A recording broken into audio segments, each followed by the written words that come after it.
সেমিফাইনালের মহারণ আজ রাতে মাঠে নামবে ইংল্যান্ড ও রেফারি। সেমিফাইনালের বাধার টপকে ফাইনালে যেতে হলে হ্যারি কেনকে মেসি ও রেফারির সাথে লড়তে হবে। ফুটবল বিধাতা এবার অদ্ভুত এক সমীকরণ মিলিয়েছে।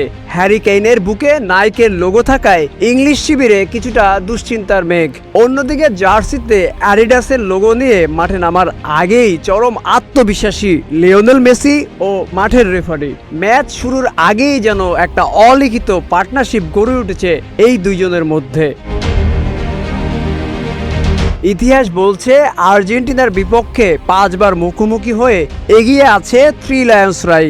কিন্তু এবার সমস্যা অন্য জায়গায়। ইংল্যান্ড আজ জীবনে প্রথমবারের মতো খেলতে নামছে স্বয়ং ফিফার বিপক্ষে, আর এখানেই অভিজ্ঞতার বিশাল ঘাটতি দেখছে ইংলিশরা।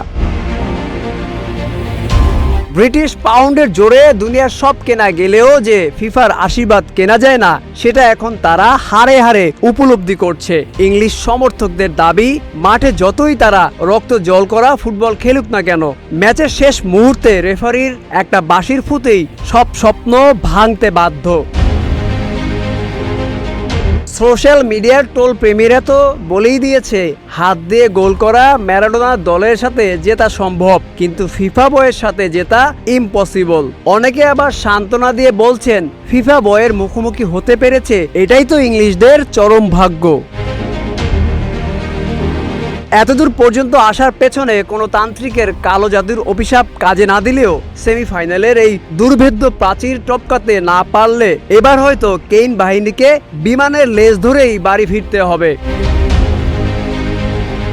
এখন প্রশ্ন হলো, ইংল্যান্ড কি আসলেই স্রেফ নিয়ম রক্ষার ম্যাচ খেলতে নামছে, নাকি সব অদৃশ্য ষড়যন্ত্রে বুড়ো আঙ্গুল দেখিয়ে ফাইনালের টিকিট কাটবে হ্যারি কেইনের দল? এই উত্তরটা কেবল মাঠেই মিলবে। Aminul Islam, news flash 71।